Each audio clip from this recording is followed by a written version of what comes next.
తొలుత అవిఘ్నమస్తనుచు ధూర్జటినందన నీకు మృక్కెదం ఫలితము సేయుమయ్యా నిన్ను ప్రార్థన చేసెదయే కదంత నా వల పలిచేతి ఘంటమున వాక్కున నెప్పుడు బాయకుండు మీ తలపున నిన్ను వేడదను నా తలపున నిన్ను వేడదను దైవగణాధిపలోకనాయక పూజంతం రామ రామేతి మధురం మధురాక్షరం కారుహ్య కవితాశాఖాం వందే వాల్మీకి కోకిలం వ్యాసం వసిష్ఠనత్తారం శక్తే పౌత్రమకల్మషం పరాశరాత్మజం వందే శుకతాతం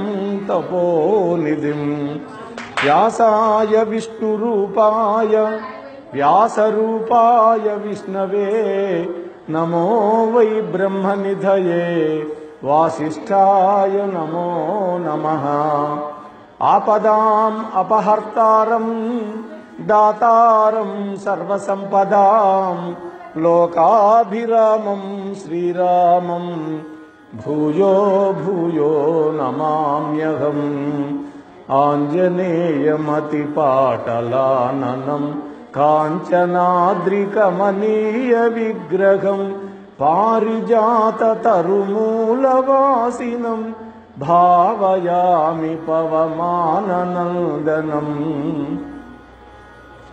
సర్వజీవ హృదంతర్యామి సర్వజీవుల యందు సాక్షి మాత్రంగా వెలుగొందేటటువంటి వాడు ఈ క్షేత్రంలో వెలిసి మనందరికీ కుంగు బంగారమై కోరిన కోరికలన్నీ తీరుస్తూ ఉన్నటువంటి ఆ సీతారామచంద్ర ప్రభువు యొక్క దివ్య పాదార విందాలకు సభక్తికంగా సప్రేమయుతంగా శతాధికంగా సహస్రాధికంగా నమోవాకములు చెల్లించుకుంటూ మహర్షుల వల్ల మనకి సంప్రాప్తించినటువంటి పురాణ వాంగ్మయంతో నాకు ఏర్పడినటువంటి కొద్దిపాటి పరిచయాన్ని పురస్కరించుకొని పెద్దల ముఖతః నేను విన్నది గ్రంథాలలో పఠించినటువంటి విషయాలను నా ఆరాధ్య దైవమైనటువంటి రామచంద్ర ప్రభువు నా చేత పలికించినంత మేర పలికే ప్రయత్నం చేస్తాను పెద్దలు నిర్దేశించినటువంటి కాల వ్యవధికి కట్టుబడి.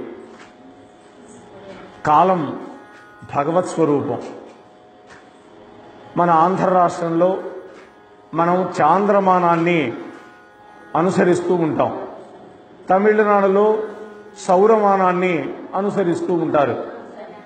అయితే ఈ ధనుర్మాసము అనేది చాంద్రమానం ప్రకారం కాదు, ఇది సౌరమానం ప్రకారం వచ్చేది.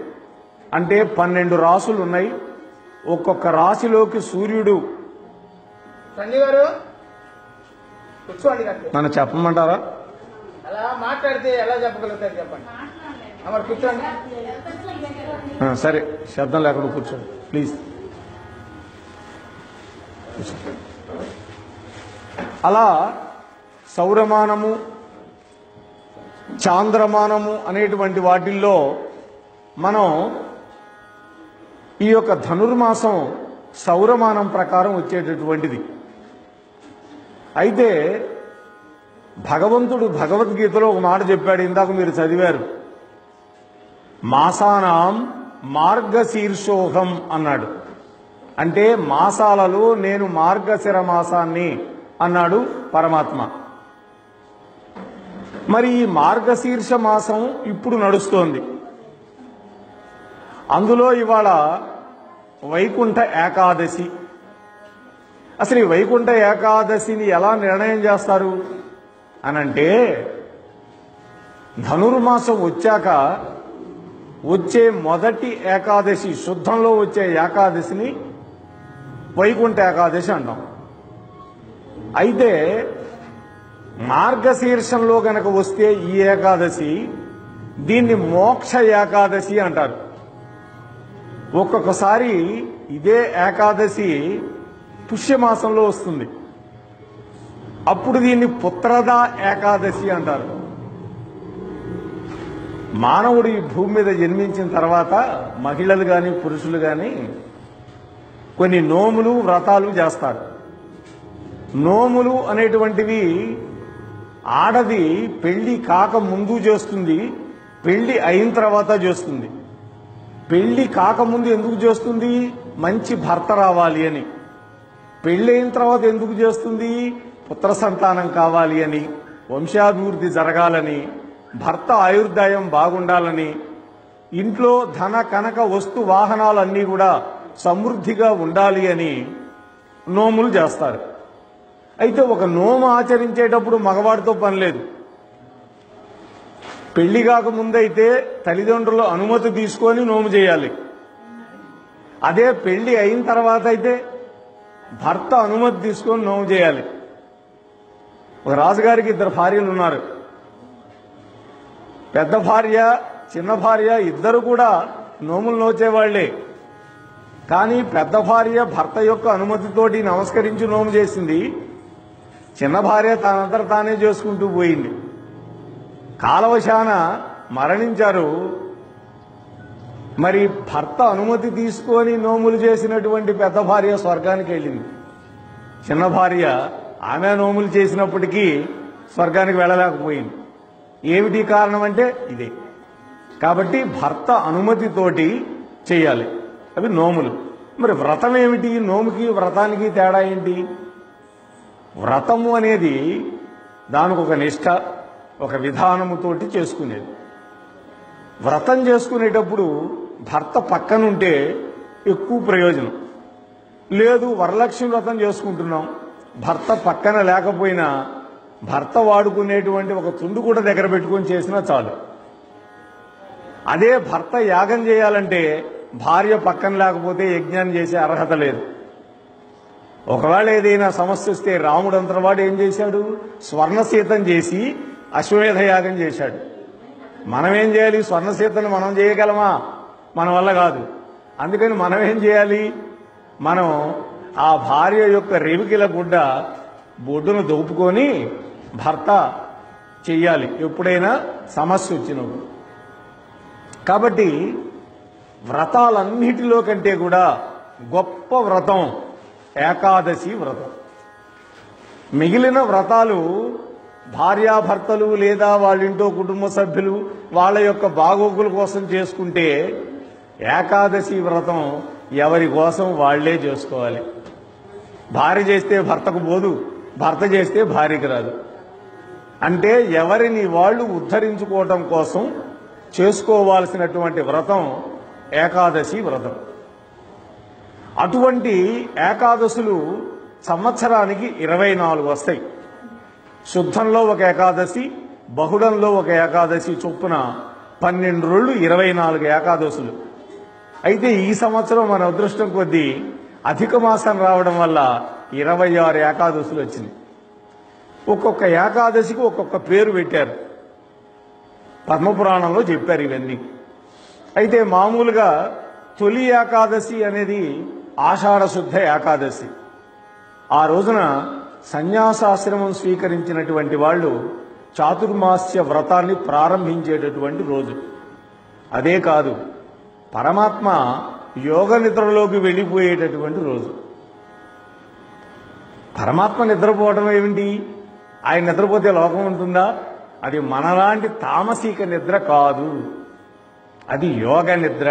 అంటే ఆ యోగ నిద్రలో పరమాత్మ తమ భక్తులు దక్షిణాయన పుణ్యకాలంలో ఏమేం చేస్తున్నారో పరిశీలిస్తుంటాడు. ఎవరెవరికి ఏం ఫలం ఇవ్వాలో చూస్తాడు. ఉత్తరాయణం దక్షిణాయనం అని 2 ఉన్నాయి. 2 పుణ్యకాలాలే. కాబట్టి దక్షిణాయనం ముఖ్యంగా ఉపాసనా కాలం. ఉపాసన అంటే ఏమిటి? మనం ఏ భగవంతుడైతే నమ్ముకున్నామో, విశ్వాసం ఉంచామో, ఆ భగవంతుడి యొక్క ఆరాధనలో గడిపేటటువంటి కాలాన్ని ఉపాసనా కాలం అంటారు. ఇప్పుడు దక్షిణాయనం చివరికి వచ్చాం. ఈ 24 ఏకాదశులు అనుకున్నామే, మొదటిది తొలి ఏకాదశి అనుకుంటే కార్తీక మాసంలో వచ్చేది చిలుకు ఏకాదశి, చిలుకు ద్వాదశి అని మనం పిలుస్తాం. ఆ ఏకాదశి రోజు పరమాత్మ నిద్రలేస్తాడు. అంటే ఉత్థాన ఏకాదశి అంటాం దాన్ని. ఉత్థానం అంటే లేవడం. మరి ధనుర్మాసంలో వచ్చే శుద్ధ ఏకాదశికి మరి వైకుంఠ ఏకాదశి అని దీనికి పేరు. మోక్ష ఏకాదశి అంటారు. ఎందుకని? ఇప్పుడు ఈ సంవత్సరం మనకి మార్గశీర్ష మాసంలో వచ్చింది కాబట్టి. అసలు ఈ ఏకాదశి ఎలా పుట్టింది? ఈ తిథి యొక్క విశేషం ఏమిటి అనంటే, ఏకాదశి అంటే 11 అని అర్థం అమ్మ. ప్రతి మానవుడికి 5 జ్ఞానేంద్రియాలు, 5 కర్మేంద్రియాలు ఉన్నాయి. తెలుసు కదా మీ అందరికీ జ్ఞానేంద్రియాలు?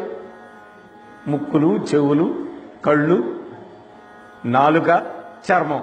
ఈ 5 జ్ఞానేంద్రియాలు. 5 కర్మేంద్రియాలు ఉన్నాయి. అంటే కర్మలు చేసేటటువంటి ఇంద్రియాలు.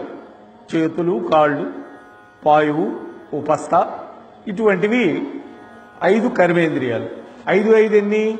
10. మరి ఏకాదశి అంటే ఇంకోటి ఉండాలిగా. ఆ ఒక్కటి మనస్సు. అంటే ఈ 11ంటిని కుంటేలు పోయే ద్వారా పర్వాలేదు, అడిగితే అడిగా. కాబట్టి ఈ 11ంటిని ఏకం చేసి ఎవడైతే భగవంతుడికి ఇలా శిరస్సును పెట్టి నమస్కారం చేస్తాడో వాడు భగవంతుడి యొక్క పాద సన్నిధికి వెళతాడు అని. అది ఏకాదశి అంటే. మరి ఏకాదశి రోజు ఏం చేయాలి అనంటే, ఏకాదశి రోజు ఉపవాసం చేయాలి. ఉపవాసం అంటే ఏమిటి? ఇవాళ ఉపవాసం అంటే నిరాహార దీక్షగా మార్చేశాం మనం. నిరాహార దీక్ష వేరు, ఉపవాసం వేరు. ఊపే సమీపే నివసః ఉపవాసః అని. అంటే భగవంతుడి యొక్క దగ్గరగా ఉండడం కోసం చేసే క్రతువు ఏదైతే ఉందో అది ఉపవాసం. అయితే భగవంతుడి దగ్గర ఉండాలి అంటే, భగవంతుడి యొక్క పాదపద్మాల మీద మన మనస్సు నిలబడాలి అంటే బాగా తింటే కుదురుతుందా? వెనకడికి కార్తీక మాసంలో సోమవారం రోజు ఒక కోతి ఉపవాసం చేయాలనుకుంది. సరే ఉపవాసం చేయాలని చక్కగా కూర్చుంది, ధ్యానంలో కూర్చుంది. రామ్ రామ్ రామ్ అంటూ ధ్యానం చేస్తుంది. కొంచెంసేపటి తర్వాత దానికి అనుమానం వచ్చింది. ఉపవాసం చేస్తే రేపు తెల్లారిపాటికి నేను నీరసం వచ్చి కదలలేకపోతే, ఆహారానికి వెళ్ళి తీసుకురాలేకపోతే చస్తాను నేను. ఎందుకైనా మంచిది ఒక గెల అరటిపళ్ళు తెచ్చుకొని కూర్చుందామని తాను కూర్చుండే దగ్గర చెట్టు కట్టి ఆమెను మళ్ళీ జపంలో కూర్చుంది. కాసేపు కాగానే మళ్ళీ దానికి అనుమానం. ఉపవాసం చేసిన తర్వాత నీరసం వస్తే ఆ అరటిపండు గెల దగ్గరకు కూడా వెళ్ళలేకపోతానేమోనని ఎందుకైనా మంచిదని దగ్గర పెట్టుకుంది. ఇంకాసేపటి తర్వాత ఇంకో అనుమానం వచ్చింది దానికి. అసలు ఆ అరటిపండు గెల నుంచి తీసి దాన్ని ఒలిచి తినగలుగుతానా నీరసంతో అనుకొని చక్కగా అన్ని ఒలిచి పెట్టుకుంది పండ్లన్నీ. ఇంకాసేపు తర్వాత అనుకుంది, ఒలిచి పెట్టుకున్నాను కదా, అసలు నేను నవిలి తింటానో తినలేనో, ఎందుకైనా మంచిది శుభ్రంగా తిని జపం చేసుకుందాం అనుకుంది.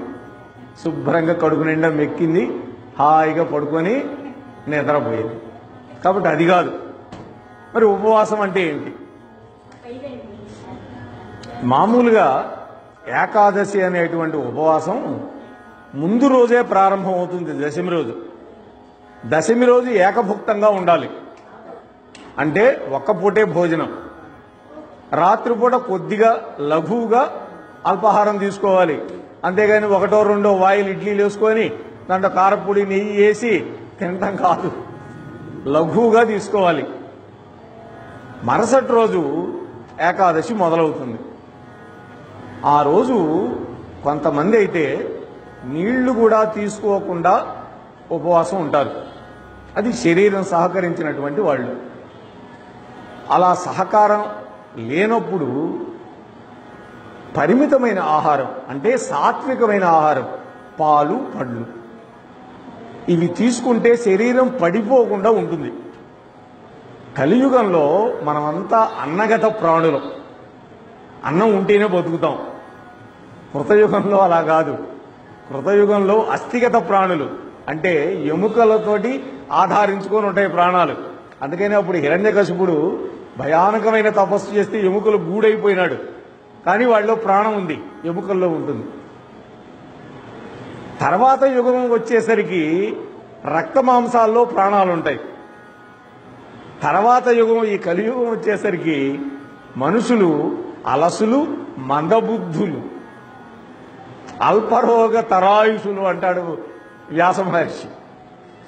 కాబట్టి అందుకని ఏం చేయాలి, మనం అన్నగత ప్రాణులం కాబట్టి లఘువుగా ఆహారం తీసుకొని ఉండాలి, ఉపవాసం చేయాలి. అయితే ఇక్కడ ఒక చిన్న విశేషం చెప్పాలి. మురా అనేటువంటి ఒక రాక్షసుడు భయంకరమైన తపస్సు చేసి బ్రహ్మదేవుడి గురించి వరాలు పొందాడు, అవధ్యుడైనాడు. అప్పుడు అందరూ విష్ణుమూర్తిని ప్రార్థిస్తే విష్ణుమూర్తి వాడి మీద యుద్ధానికి వెళ్ళాడు. విష్ణుమూర్తి కూడా జయించలేకపోయినాడు. వాడిని మాయ చేయడం కోసం ఒక గుహలోకి వెళ్ళి పడుకున్నాడు ఆయన. వాడు ఆ గుహలోకి వచ్చి ఆయన చంపాలని ప్రయత్నం చేసినప్పుడు పరమాత్మ యొక్క దివ్యమైన శరీరంలో నుంచి ఒక మహిమాన్వితమైన స్త్రీ శక్తి బయటకు వచ్చింది. ఆ శక్తి ఒక్క హుంకారంతో ఆ మురాసురుణ్ణి వధించింది. అప్పుడు పరమాత్మ మేల్కొని, నీకు ఏకాదశి అనేటువంటి ఒక నామం ఇస్తున్నాను, నీకేం కావాలో వరం కోరుకోమన్నాడండి పరమాత్మ. మహాత్ములు ఎప్పుడు కూడా వాళ్ళ గురించి స్వార్థపరమైన కోరికలు కోరుకోరు. అన్నది, ఈ ఏకాదశి తిథి రోజు ఎవరైతే ఉపవాసం చేసి మీ విష్ణు భజన, విష్ణు పూజ చేసుకుంటాడో వాడికి నువ్వు మోక్షం అనుగ్రహించు స్వామి అని చెప్పి అడిగింది ఆవిడ. సరేనన్నాడు. అప్పటి నుంచి ఏకాదశి తిథి అనేది వచ్చింది. అంటే మురాసురుడు అనేవాడిని వధించినటువంటి శక్తి ఈ ఏకాదశి అనేటువంటి తల్లి. సరే, బాగుంది. ఏకాదశి ఉపవాసం ప్రారంభం చేశాం.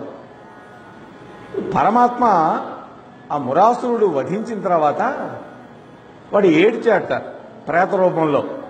పరమాత్మ దయామయుడు కదా, నీ స్థానం ఏమిటి అని అడిగితే ఆయన, ఏకాదశి రోజు ఎవడైతే భోజనం చేస్తాడో ఆ బియ్యంలో నూనె పొమ్మన్నాడు. అందుకనే ఏకాదశి రోజు అన్నం తినకూడదు. మరేం తినాలి? బియ్యాన్ని భిన్నం చేసుకొని, అంటే ఏమిటి, నూకలుగా చేసుకొని కావచ్చు, పిండిగా చేసుకొని కావచ్చు, దాన్ని వండుకొని తినచ్చు. బియ్యం రూపంలో అన్నంగా తినకూడదు, అన్నాన్ని భిన్నం చేసి తినాలి ఏకాదశి రోజు. కొంతమంది అయితే ఇప్పుడు సగ్గు బియ్యం తోటి ఒక పదార్థం తయారు చేసుకొని మధ్యాహ్నం 2 గంటలు అట్లా ఆ ప్రాంతంలో కాస్త ఆహారం తీసుకుంటారు. మన కృష్ణ మందిరం వాళ్ళు కూడా అలా చేస్తున్నారు. దానికి ఏం పొరపాటు ఏం లేదు. పరిమితమైన ఆహారం తీసుకోవాలి, కొంచెమే తీసుకోవాలి. శరీరం నిలబడటానికి కావాల్సినంత మాత్రమే తీసుకోవాలి, దానికి ఏం తప్పు లేదు. మరి ఉపవాసం ఎవరు చేయకూడదు అని అంటే, 8 సంవత్సరాల లోపు పిల్లలు ఉపవాసం చేయక్కర్లా, 80 సంవత్సరాలు దాటిన వృద్ధులు చేయక్కర్లా. మరి ఇంకెవరికి, ఇంకొకళ్ళకు కూడా మినహాయింపు ఉంది. దీర్ఘ రోగాలతో బాధపడేటువంటి వాళ్ళు కూడా ఉపవాసం చేయకూడదు. అంటే షుగర్ లాంటి జబ్బులతో ఉన్నారమ్మా, షుగర్ వాడికి ఎంతో కొంత పడకపోతే వాడికి షుగర్ లెవెల్ పడిపోయి చివరికి కోమాకి వెళ్ళే పరిస్థితి వస్తుంది. అలాంటి వాళ్ళు చెయ్యకపోయినా భగవంతుడు ఏమనుకోడు. భగవంతుడికి మనమందరం బిడ్డలమమ్మ. ఏ తల్లి అయినా ఏ తండ్రి అయినా తన బిడ్డ బాగుండాలనే కోరుకుంటారు, అంతే తప్ప వాళ్ళెవరో మెసేజ్లు పెట్టినట్టుగా భగవంతుడు ఎవడి మీద కక్ష పెట్టుకోడు. పెడుతుంటారు అప్పుడప్పుడు వాట్సాప్లో, ఈ మెసేజ్ కనుక నువ్వు 16 మందికి పంపించకపోతే నువ్వు ఇది అవుతావు. భగవంతుడు ఏమన్నా శాడిస్టా? దిక్కుమాలిన వాళ్ళు ఇట్లాంటివన్నీ తయారు చేసేది. అలాంటి నమ్మకండి, మీకు వస్తే ఎవడికి పంపకండి, పాపం అది. భగవంతుడు పరమ దయాళుడు. ఆయన మనమందరం ఆయనకి బిడ్డలం అని ప్రేమగా చూసుకుంటాడు ఆయన. మనలో కావాల్సింది ఏమిటి? ఒక భక్తి కావాలి. అని ఏం చెప్పాడు యశోదమ్మకి? తాటితోటి బంధించడానికి ప్రయత్నం చేసింది, అవునా? అప్పుడు ఆమెను ఏదించి చివరికి చిక్కాడు. సుఖమహర్షి ఏమంటాడు? చిక్కడు క్రతువుల, చిక్కడు దానముల. నువ్వు దానాలు చేస్తే, పూజలు చేస్తే, పెద్ద కొండంత పత్రి తీసుకొచ్చి పెడితే ఆయన ఏం చిక్కడు. దేనికి చిక్కుతాడు? భక్తి అనే పాశానికి చిక్కుతాడు. అది కావాలి మనకి, మనలో అది కావాలి. దానికోసం ఈ వైకుంఠ ఏకాదశి. సరే, బాగుంది. దీన్నే ముక్కోటి ఏకాదశి అని కూడా పేరుందండి. ముక్కోటి అంటే ఎంత? 3 కోట్లు అని. అసలు వాస్తవానికి దేవతలు 33 కోట్లు అని మనం విన్నాం. కోట్లు అనేటువంటి ఒక సంఖ్యామానం తప్ప వాస్తవం కాదది. దేవతలు 33. ఎవరు వాళ్ళు తెలుసా మీకు? 33 ఎవరో? 12 ఆదిత్యులు. 12 అంటే 12 మంది సూర్యులు ఉన్నారు. ఏకాదశి రుద్రులు, 11 మంది రుద్రులు. అప్పటికి ఎంత అయింది చెప్పండి? లెక్కలు చెప్పాలి. 23 అయింది. అవునా? అష్ట వసువులు 8 మంది. ఇంకా 2 ఉన్నాయి, అశ్విని దేవతలు, వాళ్ళు కవలలు. వీళ్ళతో కలుపుకుంటే 33. ఇదే సంఖ్య వాస్తవానికి. అయితే కోటాను కోట్లు దేవతలు అంటే, దేవతలంటే అచ్చంగా దేవతలే కాదు, దేవజాతి వాళ్ళు ఉన్నారు. యక్షులు, కిన్నెరులు, కింపురుషులు, విద్యాధరులు, ఇటువంటి వాళ్ళంతా చాలా రకాలు ఉన్నాయి. వీటిలో తెగలు మనలో అయితే ఎలా ఉన్నాయో తెగలు, అలా దేవతల్లో కూడా తెగలు ఉన్నాయి. కానీ దేవతలు అనేవాళ్ళు అందరికంటే పై మెట్టులో ఉంటారు, మిగిలిన వాళ్ళు కింద మెట్టులో ఉంటారు. కాబట్టి ఇంతమంది ఉన్నారు. ఒకానొక సందర్భంలో పరమాత్మ అంత జలార్ణం అయిపోయి ఉన్నది. సృష్టి ఏమీ లేదు. ఇక వటపత్రశాయే ఉన్నాడు పరమాత్మ. ఆ సమయంలో ఆయన నాభి కమలం నుండి ఒక కమలం వికసించి అందులో బ్రహ్మదేవుడు వచ్చాడు. ఈ బ్రహ్మదేవుడు తన జన్మస్థానం ఎక్కడుందో తెలుసుకోవడానికి కిందికి వెళ్ళాడు. ఆయన కనుక్కోలేకపోయినాడు. చివరికి ఆయనకు ఒక శబ్దం వినపడింది, తప అని శబ్దం వినపడింది. అంటే తపస్సు చేయవయా అన్నాడు. ఆయన తపస్సు చేశాడు. విష్ణుమూర్తి ప్రత్యక్షమైనాడు. ఈ లోపల విష్ణుమూర్తి యొక్క చెవులలో ఉండే గువిలిలో నుంచి 2 రాక్షసులు పుట్టుకొచ్చారు. మధు, కైటకులు అనేవాళ్ళు. వాళ్ళు బ్రహ్మదేవుడి మీదకి వచ్చారు. బ్రహ్మదేవుడు విష్ణుమూర్తిని ప్రార్థిస్తే విష్ణుమూర్తి వాళ్ళిద్దరినీ ఒక మాయోపాయంతో సంహరించాడు. అది ప్రధాన కథ కాదు కాబట్టి దాన్ని క్లుప్తంగా చెబుతున్నాను. అప్పుడు వాళ్ళిద్దరూ రాక్షసులు కదా, వాళ్ళు ప్రార్థించారు పరమాత్మని, మాకు కూడా మోక్షం ఇవ్వు స్వామి అని. అప్పుడు స్వామి వైకుంఠానికి తీసుకుపోయినాడు ఇద్దరిని. తీసుకుపోయి ఎటు వెళ్ళాట? ఆయన ఉత్తర ద్వారం గుండా వెళ్ళాడు. ఆ రోజు ఏకాదశి, ఈ ఏకాదశి. అప్పుడు స్వామి ఎప్పుడైతే ఉత్తర ద్వారం గుండా వెళ్ళాడో అప్పుడు 3 కోట్ల మంది దేవతలు వచ్చి స్వామిని దర్శించుకున్నారు. అందువల్ల ముక్కోటి అన్నారు. అదొకటి. ఇంకొకటి ఏమిటి అంటే, ముక్కోటి అనేదానికి ఈ ఒక్క ఏకాదశి గనక వ్రతం చేసుకుంటే మనం 3 కోట్ల ఏకాదశులు చేసిన ఫలితం భగవంతుడు మనకిస్తాడు అని ఒక పురాణ ప్రవచనం. అంటే అంత గొప్పది ఈ ఏకాదశి. రెండోది ఇంకొకటి చెప్పాలి అంటే, మామూలుగా ఉత్తర ద్వార దర్శనము అనేది కేవలం శ్రీరంగంలో మాత్రమే ఉంది. ఎక్కడుంది? శ్రీరంగం. అక్కడ ఎవరెవరు ఉంటారు? రంగనాథుడు, మనం పెట్టి పూజించే అమ్మవారు ఆండాళ్ళ తల్లి. ఆండాళ్ళ తల్లి ఆయనలో సంలీనం అయిపోయింది. ఆ తల్లి శ్రీవెల్లిపుత్తూరులో పుట్టినటువంటి తల్లి విష్ణుచిత్తుడి ఇంట 12 మంది ఆళ్వారుల్లో ఒక ఆళ్వారు అయింది ఆమె. 12 ఆళ్వారులు అంటారు. వాళ్ళు 4000 ప్రబంధాలు రచించారు. 4000 ప్రబంధాలు అంటారు. ఆ తల్లే 30 పాశురాలతోటి ఈ యొక్క మార్గశీర్ష మాసంలో గోపికలందరినీ లేపుకొని అందరినీ ఆ కృష్ణుడి పట్ల భక్తి కలిగేటట్టుగా చేసింది ఆ తల్లి. 30 పాశురాలు అంటారు తమిళంలో. తమిళంలోనే ఉంటాయి అవి. మనం కూడా తమిళంలోనే చదువుకుంటాం. వాటి అర్థం కూడా మనం ఇస్తారు.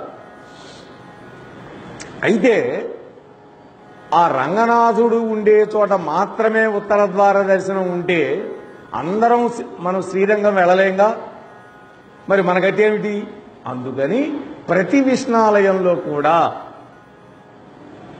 ఈ వైకుంఠ ఏకాదశి రోజున ఉత్తర ద్వారం తెరిచి ఆ ఉత్తర ద్వారం గుండా వెళ్లి స్వామిని దర్శించుకోవడం అనేది ఒక సిస్టమ్. కాకపోతే ఇవాళ శివాలయాల్లో కూడా ఏర్పాటు చేసేశారు, అన్ని చోట్ల ఏర్పాటు చేశారు. మంచిదేది, తప్పు కాదది. ఎందుకని? ఈ పుణ్యం వలనైనా సరే మనం అన్ని దేవాలయాలు తిరిగి అన్ని దేవతామూర్తులని దర్శించే అవకాశం మనకు వచ్చిందిగా, మంచిదేగా ఇది. కాబట్టి ఈ వైకుంఠ ఏకాదశి రోజున ఉపవాసం ఉన్నటువంటి వాళ్ళు ఏకాదశి రోజు మొత్తం ఉండగలిగిన వాళ్ళు ఉండొచ్చు, లేదంటే పాలు పండ్లతో ఉండొచ్చు, లేదంటే మధ్యాహ్నం అంత ఉప్పుడు పిండి తిని ఉండొచ్చు. మరుసటి రోజు ద్వాదశి ఘడియలలో పారణ చేయాలి. చాలామంది పారాయణం అంటుంటారు, ద్వాదశి పారాయణం అని. పారాయణం కాదు. పారాయణం అంటే ఇందాక మీరు చేసిన పని. ఏం చేశారు? ఇందాక మీరు విష్ణు సహస్రనామం పారాయణం చేశారు. దీనిని పారణ అంటారు. పారణ అంటే భోజనం చేయటం. పదార్థాలు తయారు చేసుకొని ఆ పదార్థాలని భగవంతుడికి నివేదించి మొదటగా అతిథులకి అభ్యాగతులకి పెట్టి కనీసం ఒక 5 మంది బ్రాహ్మణులకైనా భోజనం పెట్టి తర్వాత మనం భోజనం చేయాలి. అది కూడా ఎప్పుడో మధ్యాహ్నం చేస్తామని కూర్చోకూడదు. ఆ ద్వాదశి ఘడియల్లోనే భోజనం చేయాలి. ఎవరికైనా పెట్టచ్చు, ముత్తైదులకైనా పెట్టుకోవచ్చమ్మ, పొరపాటేం లేదు. దొరికితే దంపతులను పిలిచి పెడితే ఇంకా మంచిది. ఒక భార్యాభర్తని 5 మందికి పెట్టే స్తోమత కలియుగంలో అందరికీ ఉండకపోవచ్చమ్మా. ఇంకొక సులభ మార్గం కూడా చెప్పారు. మనం భోజనం పెట్టలేకపోతే ఒక సద్బ్రాహ్మణుని చూసుకొని వాళ్ళకి బియ్యము ఉప్పు పప్పు అని అంటావే మోయనమని అది ఇచ్చినా చాలు, ఇబ్బంది ఏం లేదు, తప్పేం లేదు. భోజనమే పెట్టాలని ఏం లేదు, దక్షిణ సహితంగా ఇవ్వాలి. ఏ దానం చేసినా ఎంతో కొంత మన శక్తి. అలా పారణ చేసి భోజనం చేయాలి. ఒకవేళ ద్వాదశి ఘడియలు పూర్తవుతున్నాయి, ఎలా? అప్పుడు ఏం చేయాలి అని అంటే తులసి తీర్థం తీసుకున్నా కూడా సరిపోతుంది. తర్వాత నిదానంగా భోజనం చేయొచ్చు, ఇబ్బంది ఏం లేదు. ముందు మాత్రం వ్రతం ముగించాలి. వ్రతాన్ని ముగించకపోతే ఫలితం రాదు. అర్థమైంది కదా? మరి ఈ ఏకాదశి రోజున ఇంకా ఏం చేయాలి? దానం చేస్తే మంచిది అని శాస్త్రం చెప్పింది. అసలు దానం ఎందుకు చేయాలి?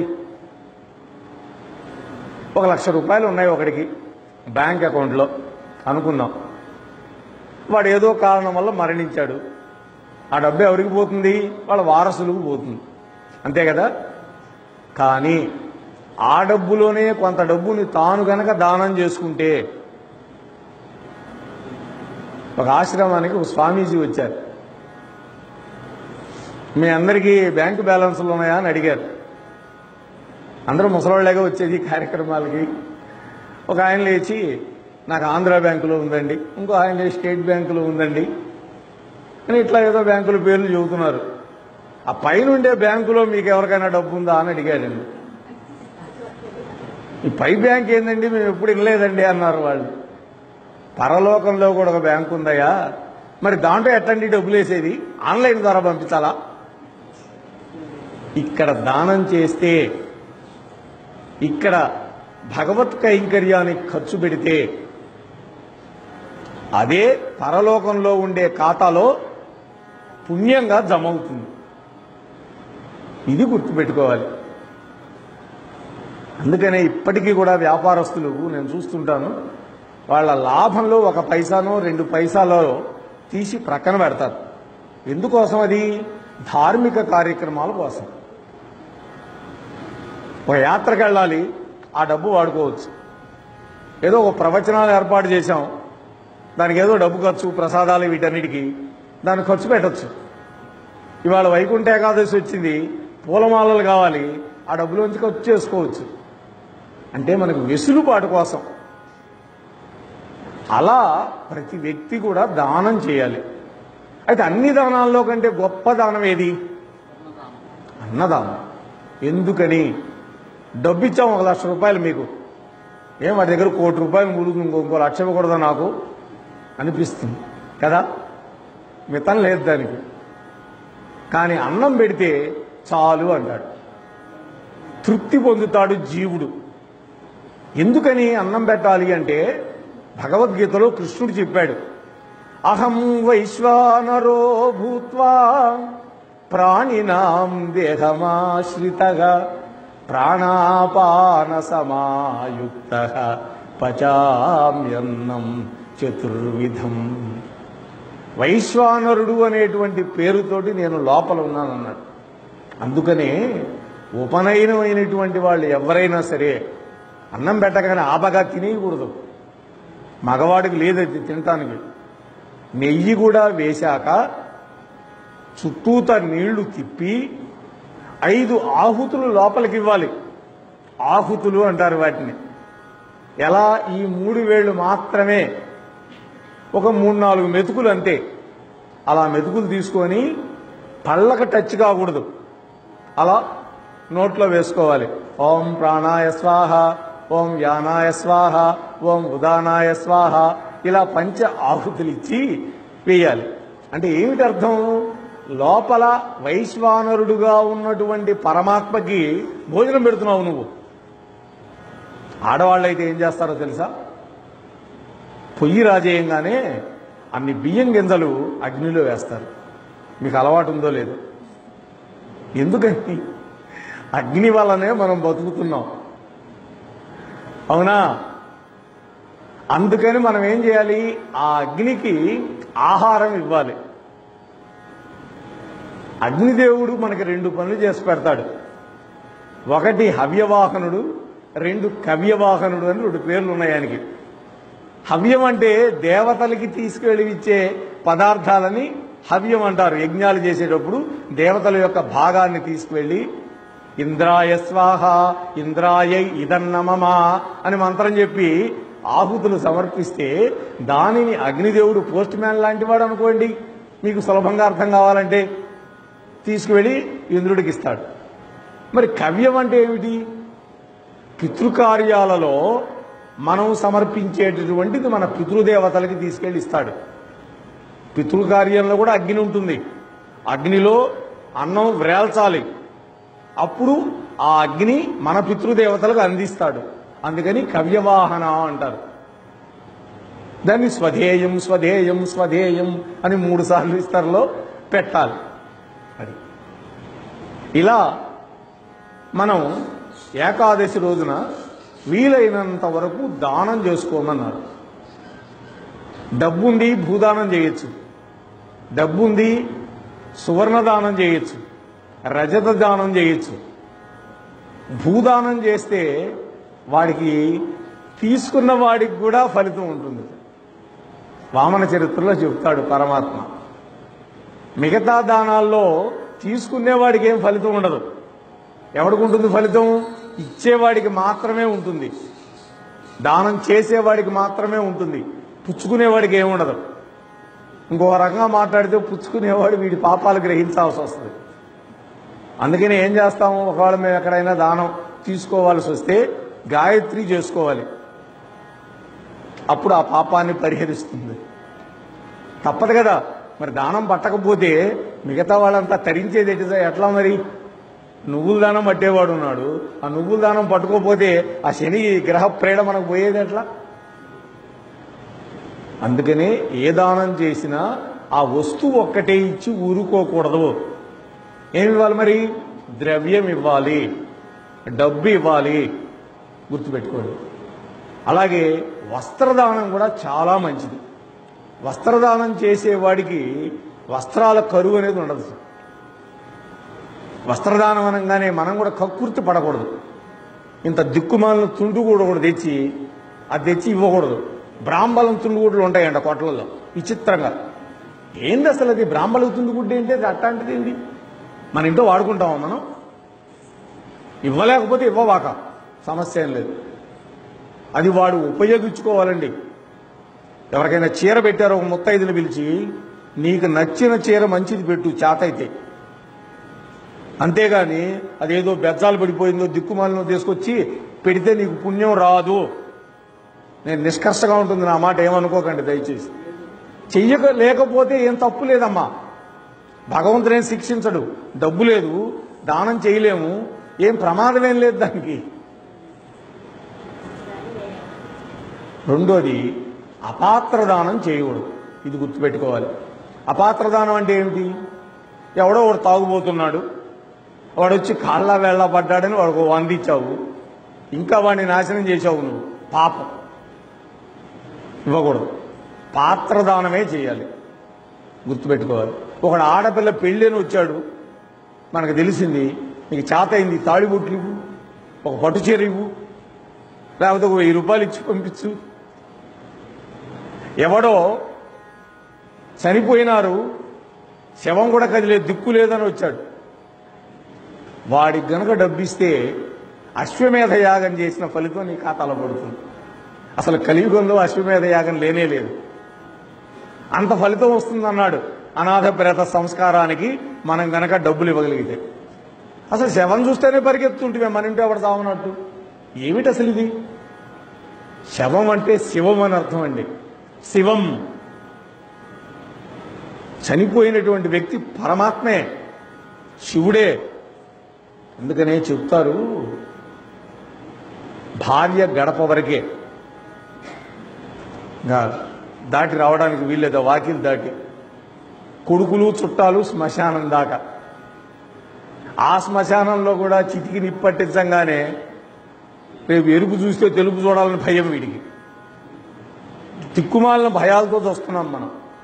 అది ఏమి లేదు ఎక్కడ. ఎందుకు పెట్టారో తెలుసా? అది మామూలుగా పూర్వం అంటే 5-6 మంది కొడుకులు ఉండేవాళ్ళండి, వాళ్లే మోసేవాళ్ళు, వాళ్లే అన్నీ చేసేవాళ్ళు. ఇవాళ ఒకళ్ళు 60 ఉంటున్నారు. అటువంటిప్పుడు ఏమవుతుంది? ఆ మరుసటి రోజు ఆ అస్తులు తీసేయాల్సి వచ్చినప్పుడు అవన్నీ ఆర్పి అవన్నీ చేయాలి. వీడికి హృదయంలో బాధ ఉంటుంది, ఆ తల్లో తండ్రో పోయినారని. వీడు మనసు పెట్టి చేయలేడు. అందుకని మనలాంటి వాళ్ళు వెళితే హెల్ప్గా ఉండి సహాయం చేస్తారని ఇది పెట్టారు ఈ మాట. ఎరుపు చూస్తే తెలుపు చూడాలి అని. అట్టానా వీడు వస్తాడేమోనని భుజాలు తడుపుకోవాలంటారు. ఇవన్నీ ఎందుకు పెట్టారంటే మన కోసమే నమ్మ పెట్టింది. అది మనం తెలుసుకోవాలి, అంతే తప్ప భయపడకూడదు. భయం అక్కర్లేదు, మన్నేం వచ్చి పట్టుకోదు శవం. కాకపోతే అందరూ వచ్చేశాక భూత ప్రేత పిశాచాలన్నీ చుట్టుముట్టి ఆ ప్రేతాత్మను పట్టుకొని బాధ పెడుతూ ఉంటాయి ఆ చనిపోయిన వ్యక్తి ప్రేతాత్మని. అప్పుడు శివుడు వచ్చి అక్కడ, శివుడు అందుకనే అక్కడ ఉండేది పర్యత భూమిలో, ఒరే నేనున్నాను రా నీకు అంటాడు, ఆశ్వాసనిస్తాడు. అది శివుడు అంటే. అందరు విడిచిపెట్టి వెళ్ళిపోయారు, ఇంకెవరుంటారు వాడికి? శివుడు ఒక్కడే నేనున్నాను అని అంటాడు. గుర్తుపెట్టుకోండి. కాబట్టి దానం చెయ్యాలి. దానం అర్థమైంది మీకు. మనకి శక్తి ప్రకారం చేసుకోండి. ఏది కూడా శక్తికి మించి అప్పులు చేసి ఎప్పుడూ చెయ్యకూడదు. ఇది జ్ఞాపకం పెట్టుకోండి. ఎవరు మెచ్చుకోలేదు, భగవంతుడు కూడా మెచ్చుకోడు. లోభం చేయకూడదు, డబ్బు ఉండి లోభించకూడదు. లోభత్వం అనేది పెద్ద ప్రమాదకరమైనది. లోభి తాను తినడు, తాను అనుభవించడు, ఇంకొకడు పెట్టడు, ప్రయోజనం లేదు. అదే మన చిన్నప్పుడు చదువుకునేవాళ్ళం, ఊరు వెలపర పాడుకోనే రుచెంత అని ఒక ముసలివాడు ఉండి రోజు బంగారం తీసుకెళ్లి భూమిలో పాతి పెట్టేవాడు. మళ్ళీ రోజు వెళ్ళి చూసుకునేవాడు ఉందా లేదా అని. ఒక రోజు దొంగ చూశాడు, ఏంటిరా వీడి పరిస్థితి, చెట్టెక్కి కూర్చొని ఉన్నాడు, ఈ బంగారం తీసి చూసుకొని ఇకిలించుకొని పోతున్నాడు సంతోషపడి. వాళ్ళని వెళ్ళంగానే వీడు గుంట తీసి తీసుకొని పోయినాడు. పక్క రోజు వచ్చాడు, చూసుకున్నాడు, లబో దీపం అన్నాడు. అట్లా ఉంటుంది పరిస్థితి. కాబట్టి లోభత్వం పనికిరాదు. దానగుణం మనలో ఉంటే మనల్ని చూసి మన పిల్లలు కూడా నేర్చుకుంటారు. అందుకనే చూడండి, ఇంట్లో ఒక 2-3 పిల్లలు ఉన్నారు, వాళ్ళకి ఏదో తెచ్చాము, వాళ్ళని షేర్ చేసుకోవడం నేర్పిస్తాం. మనం వెంటనే మరి నాకు కూడా కొంచెం బెటరా అంటాడు ఆ నాన్న, వాడు కొరికల్లా పెడతాడు. అవునా? అప్పుడు తండ్రి ఏమంటాడు, నేను ఇందాక తినాలేరా, నువ్వు తినలేరా అంటాడు. మరి ఎందుకు అడిగాడు? వాడు ఎంగిల్ చేశాడని తినలేదా? కాదు, వీడిలో ఇచ్చే గుణం ఉందా లేదా, వీడికి అలవాటు చేయాలని చేశాడు తండ్రి. కానీ కొంతమంది తల్లులు బాక్సులో పెట్టి అన్ని, అరే ఎవడికి పెట్టవా, నువ్వు ఒక్కడివే మింగు అంటారు. తప్పు.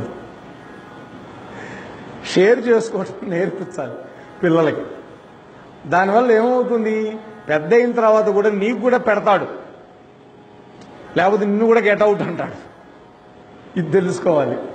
వాడి గుణమే లేదు కదా, పెట్టే గుణం. కాబట్టి అలా కాదు.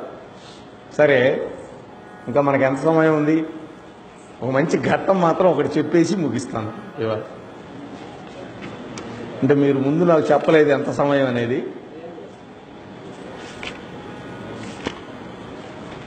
ఈ ఏకాదశి వ్రతం ఆచరించినటువంటి మహానుభావుడైనటువంటి ఇక్ష్వాకు వంశంలో పుట్టినటువంటి ఒక మహారాజు యొక్క కథ మనం చెప్పుకొని తీరాలి ఈ సందర్భంగా. ఎవరా మహారాజు? ఎవరికైనా గుర్తొచ్చిందా? వెరీ గుడ్, అంబరీషుడు. నాభాగుడు అనేటువంటి రాజు కుమారుడు అంబరీషుడు. ఇక్ష్వాకు వంశంలో పుట్టాడు. ఇక్ష్వాకు వంశంలో పుట్టాడు అనగానే ఎవరు గుర్తు రావాలి మనకి? రామయ్య గుర్తు రావాలి. అందుకనే రామదాసు ఏం కీర్తన చేశాడు? ఇక్ష్వాకు వంశతిలక అని ఒక కీర్తన కూడా రాశాడు కదా. ఇక్ష్వాకు వంశ తిలకుడు ఆయన. మరి అలాంటి వంశంలో పుట్టినటువంటి వాడు అంబరీషుడు ఆయన పేరు. ఆయన రాజర్షి. అంటే ఏమిటి అర్థం రాజర్షి అంటే? రాజ్య పరిపాలన చేస్తున్నా కూడా భోగాల మీద ఆసక్తి లేకుండా ఎవరైతే ఉంటారో వాళ్ళని రాజ ఋషి అంటారు. అంటే ఋషితుల్యమైనటువంటి జీవితాన్ని గడుపుతూ ఉంటాడు. అది అంబరీషుడు చేసేటటువంటి పని. మరి ఆయన నిత్యం ఏం చేస్తూ ఉంటాడట? చిత్తంబు మధురిపు శ్రీపాదములయందు పలికులు హరిగుణ పఠనమంద కరములు విష్ణు మందిర మార్జనములంద శ్రవణములు హరికథా శ్రవణమంద చూపులు గోవింద రూప వీక్షణమంద శిరము కేశవ నమస్కృతులయంద పదములు ఈశ్వరగేహ పరిస్మరణములంద కామంబు చక్రి కైంకర్యమంద సంగనచ్యుత జనగుణ సంగమంద ఘ్రాణ సురారి భక్తాంగ్రి కమలమంద రసన తులసీదనములంద రతులు పుణ్య సంగతులయంద ఆ రాజచంద్రునకు. పోతన గారి భాగవతంలో 9వ స్కంధంలో రామచరిత్ర అంతా ఉన్నది. ఆ చరిత్రలో ఇక్ష్వాకు వంశం యొక్క చరిత్ర చెబుతూ ఈ అంబరీషోపాఖ్యానాన్ని పోతన గారు మనకి అద్భుతంగా అందించారు. ఇదే అంబరీషోపాఖ్యానం 3 అధ్యాయాల్లో మనకి కార్తీక పురాణంలో కూడా ఉంటుంది. 21, 22, 23 అని గుర్తున్నారు. 3 అధ్యాయాల్లో ఉంటుంది. స్కాంద పురాణం నుంచి తీసుకున్నారు ఇది కార్తీక పురాణం. అయితే ఈ రాజచంద్రుడైనటువంటి అంబరీషుడికి మనస్సు ఎప్పుడు కూడా మధుసూదనుడి యొక్క పాదపద్మంలో ఎంత ఉంటుంది. ఆయన మనస్సు ఎప్పుడు పరమాత్మ యొక్క పాదాల దగ్గరే, ఇంకేమీ లేదు ఆయనకి. మాట దేనికి వాడతాట? ఆయన లల్లాయి కబుర్లు చెప్పడానికి వాడడం, విష్ణుమూర్తి యొక్క కథలని చెప్పడం కోసం, విష్ణుమూర్తి యొక్క గుణగణాలను వర్ణించడం కోసం తన యొక్క వాక్కు వాడుకుంటాడు ఆయన. మరి చేతులు దేనికి వాడతాట? విష్ణుమూర్తి యొక్క మందిరాన్ని శుభ్రం చేయడం కోసం వాడుతున్నారు. ఇక్కడ ఉన్నారు తల్లులు, వాళ్ళందరికీ నమస్కారం చేయాలి. మరి నేను చూస్తూ ఉంటాను వాకింగ్కి వెళ్ళేటప్పుడు, చక్కగా చిమ్మి కళాపి జల్లి ముగ్గులేసి మరి అది చాలా పెద్ద పుణ్యం అమ్మా. మీకు డబ్బు లేకపోయినా పర్వాలేదు. దీన్ని కాయిక కైంకర్యం అంటారు. కాయం అంటే ఏంటి? శరీరం. శరీరంతో చేసే కైంకర్యాన్ని కాయిక కైంకర్యం అంటారు. అసలు ఒక్కొక్క పద్యాన్ని ఈ పద్యాన్ని వ్యాఖ్యానించి పోతే ఇవాళ తెల్లారినా నేను వదిలిపెట్టలేను మిమ్మల్ని, కానీ సమయం తక్కువ ఉంది. కాబట్టి కాయిక కైంకర్యం చెయ్యాలి. ఇక్కడ మెంబర్లు ఉన్నారు, కమిటీ వాళ్ళు చక్కగా పూలు తెస్తున్నారు, ప్రసాదాలు తెస్తున్నారు, మరి ఇక్కడ ఏర్పాట్లన్నీ చేశారు. ఇదంతా కాయిక కైంకర్యమే. మహిళలందరూ కూడా చక్కగా చిమ్మి ముగ్గులు పెట్టారు. మరి గుడి ఆవరణ ఎవరైతే శుభ్రం చేస్తారో వాళ్ళకి పరమాత్మ మంచి ఆయుష్ని ఇస్తాడు, ఆరోగ్యాన్ని ఇస్తాడు. జ్ఞాపకం పెట్టుకోండి అమ్మ. దీనికి పోటీలు వేసుకోకూడదు. నేను చేస్తానని పోటీ చేసుకోవాలి.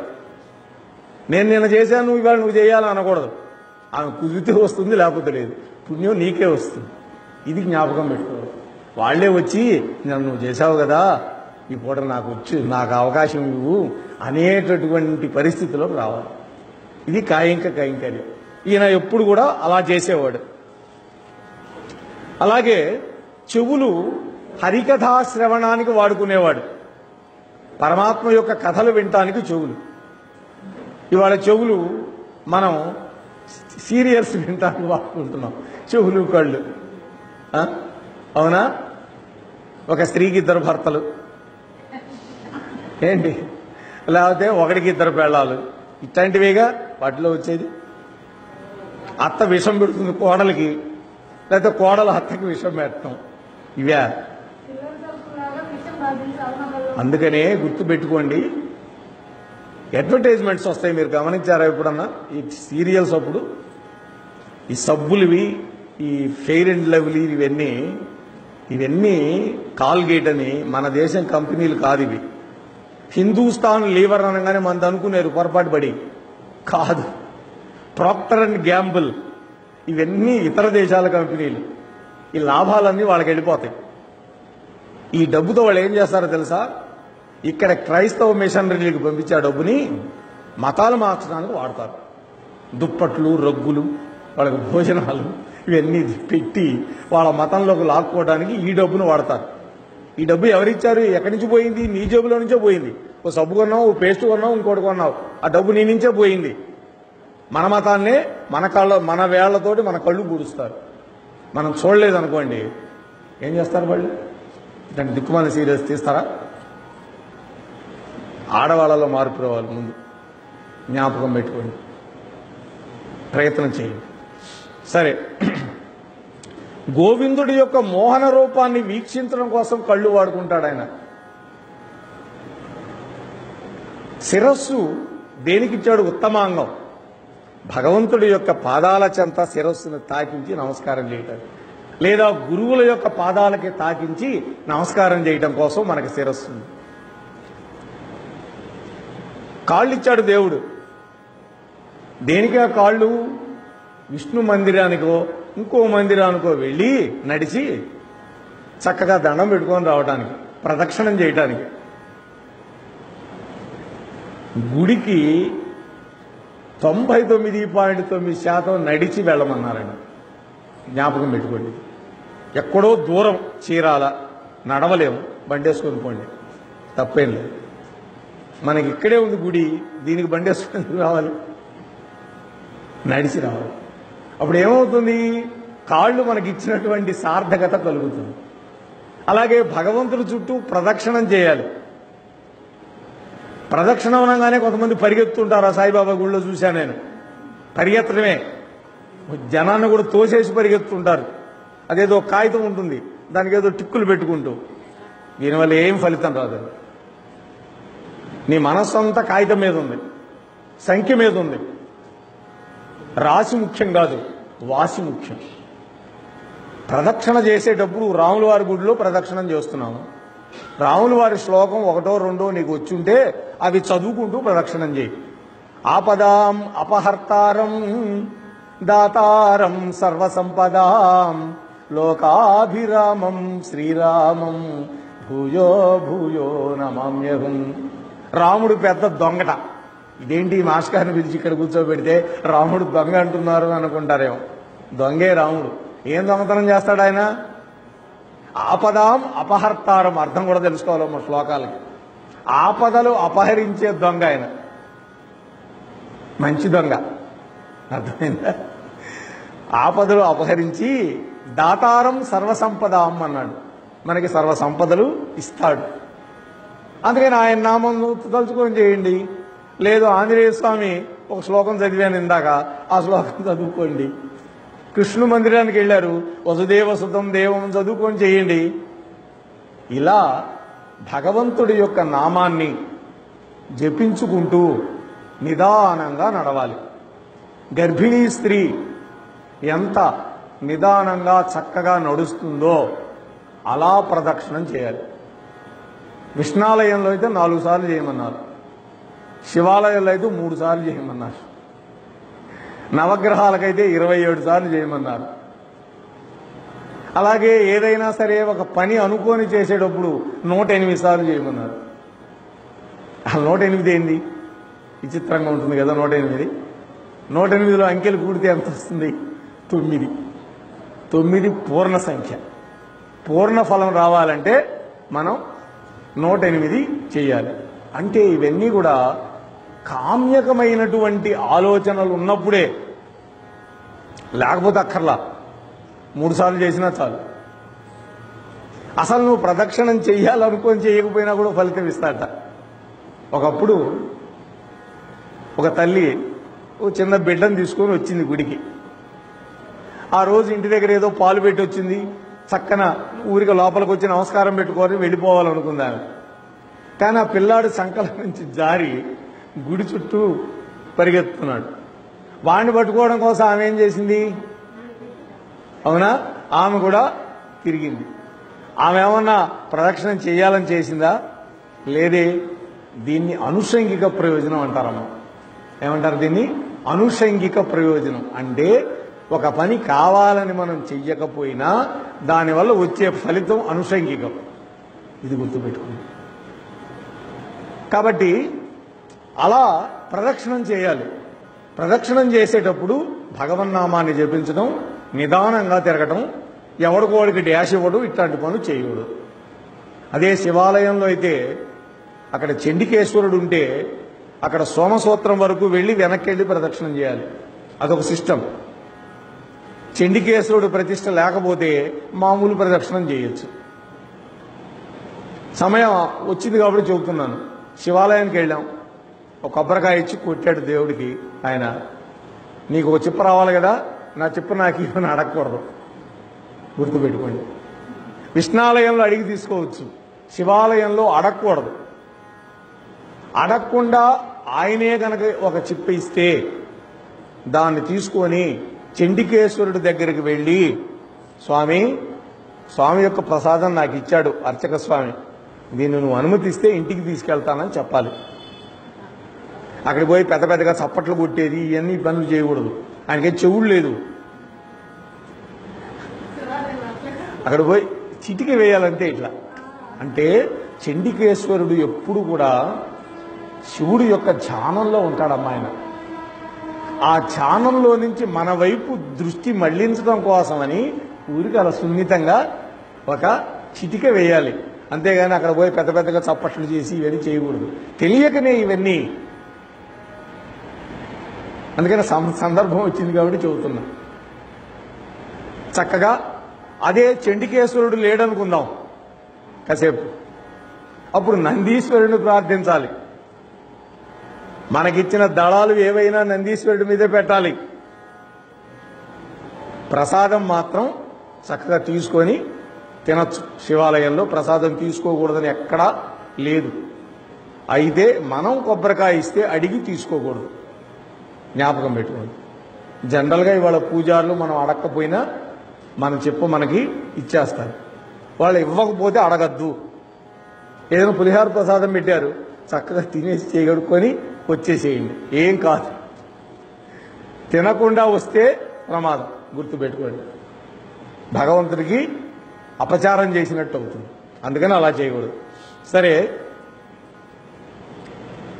అలాగే నాలుక తులసీ దళాలతో కలిసినటువంటి తీర్థాన్ని తీసుకోవడానికే ఇష్టపడుతుంది ఆయనకి. ముక్కు భగవంతుడు మెడలో ఉన్నటువంటి పుష్పహారాల నుంచి వెలువడేటటువంటి సుగంధభరితమైనటువంటి పరిమళాన్ని ఆస్వాదించడానికి మాత్రమే ముక్కు ఉపయోగపడుతుంది సార్. అలా ఆయన చేస్తున్నాడు. ఆ రాజు పరమ పవిత్రుడై ఘనమైనటువంటి వైభవంతో వశిష్ఠాది మునిశ్రేష్ఠులతో కూడి సరస్వతీ తీరంలో విష్ణుదేవుని గురించి అనేకమైన అశ్వమేధ యాగాలు చేశాడు. ఆయన దక్షిణలు చేశాడు, బంగారం పెట్టాడు. అలాగే ఆయనలో ఒక గుణం ఉంది, సమలోష్ట కాంచన అంటాడు దీన్ని సంస్కృతంలో. లోష్టం అంటే మట్టి ముద్ద. మట్టిని బంగారాన్ని ఒకే దృష్టితో చూసే గుణం ఉంది ఆయనకి. అంటే వ్యామోహం లేదు అని అర్థం అన్నమాట. విష్ణు భక్తుల యందు గాని విష్ణువునందు గాని ఎప్పుడైనా సరే కారణాంతరాల వలన భక్తి శ్రద్ధలకి బాధ కలుగుతుందేమోనని అనుమానం వస్తే ఆయనకి, అప్పుడు ఆయన వెంటనే భగవంతుని పాదాలు పట్టుకొని నాలో ఈ తప్పు రాకుండా చూడు, నాలో ఈ దోషం లేకుండా చూడు అని ప్రార్థించేటటువంటి గుణం కలిగిన వాడు ఆయన. అలాగే రాజర్షిలాగా అసంగుడై ఉంటున్నాడు. సంఘం లేదు దేని మీద. సంఘం అంటే ఏమిటి? నా భార్య, నా బిడ్డలు, నా రాజ్యం, ఇది సంఘం. అసంగం అంటే ఏమిటి? వీళ్ళంతా ఉన్నారు, మామూలు అందరిలాగానే ఉన్నారు, నాకు భగవంతుడే ముఖ్యం అని అనుకుంటూ ఉండాలి. అని వాళ్ళకి తిండి తెప్ప లేకుండా చేయమని కాదు, దీని అర్థం అది కాదు. లౌల్యానికి లోనై లోలత్వం లేకుండా చూసుకోమంటున్నాడు. ఇదొక్కటి గుర్తుపెట్టుకోండి. సరే, ఆయన మాటి మాటికి హరి హరి హరి అంటాడు. అసలు ఈ ఏకాదశి హరివాసరం అని కూడా పేరుంది దానికి. విష్ణు దివసము అని పేరుంది దీనికి, ఈ తిథికి. సరే, ఆయన ఏం చేస్తాట? హరి అంటూ చూస్తాట, హరిహరి అంటూ తాకుతాట ఎవరినైనా. హరి అనుచు వాసన చూస్తాట, హరి అనుచు రుచి చూస్తాట. అంటే ఏ పని చేస్తున్నా భగవన్నామమే. ఇది గుర్తుపెట్టుకోవాలి. మనం కూడా స్నానం చేస్తూ భగవన్నామం చెప్తూ స్నానం చేశామనుకోండి, రెండు ప్రయోజనాలు. మొదటి ప్రయోజనం శరీరం మీద మురికిపోవటం. రెండో ప్రయోజనం మనో మాలిన్యం పోతుంది భగవన్నామం వల్ల. వంట చేస్తూ భగవన్నామం చెప్తూ చేస్తున్నారు మీరు, ఆ పదార్థాలలో ఉన్నటువంటి దోషాలు పోతాయి. ఇవాళ మనం తినేవన్నీ దిక్కుమాలైన పెస్టిసైడ్స్ ఇట్లాంటి వేసిన పదార్థాలు. ఆ దోషాలు భగవంతుడు పరిహరిస్తాడు. ఇదొక్క పనే కాదు, మనం ఏది వండుకున్నా దేవుడికి చూపించకుండా తినొద్దన్నాడు. నివేదనము అంటే ఏంటో తెలుసా మీకు అర్థం? నివేదన అంటారు కదా మీరు, నైవేద్యం పెట్టామంటారు. నివేదన అంటే, ఓ పరమాత్మ, నువ్వు ఇచ్చినటువంటి సంపదతోటి ఇవన్నీ కొనుక్కున్నాం, ఇవన్నీ వండుకున్నాం, నీ అమృతమయమైనటువంటి దృష్టిని ఈ పదార్థాల మీద ప్రసరింపజేసి మమ్మల్ని కృతార్థులు చేయని నివేదించటం. అంతే తప్ప భగవంతుడు మనం పెట్టింది తింటాడా? మరి ఆయన తింటలేదని మనం పెట్టకుండా ఉంటామా?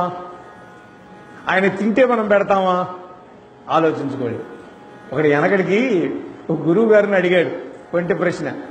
రోజు నివేదన అంటారు, ఒక్కరోజు కూడా ఆయన తిన్న దాఖలా నాకు కనపడలేదు అన్నాడు. సరే, పక్క రోజు ఓ పుస్తకం ఇచ్చి ఈ పుస్తకంలో ఈ శ్లోకం కంఠస్థం చేసిరారా అన్నాడు. వాడు వెళ్ళి మరుసటి రోజు వచ్చాడు. ఆ పుస్తకం మూసేసి శ్లోకం చెప్పరా అన్నాడు. శ్లోకం చెప్పాడు. ఎరా పుస్తకం తెరువు, మరి నాకు శ్లోకం చెప్పేశావు కదా, ఆ పుస్తకంలో శ్లోకం ఉందా ఇంకా పోయిందా అన్నాడు. ఇది ఎక్కడికి పోతుందండి, అక్కడే ఉంటుంది కదా అన్నాడు.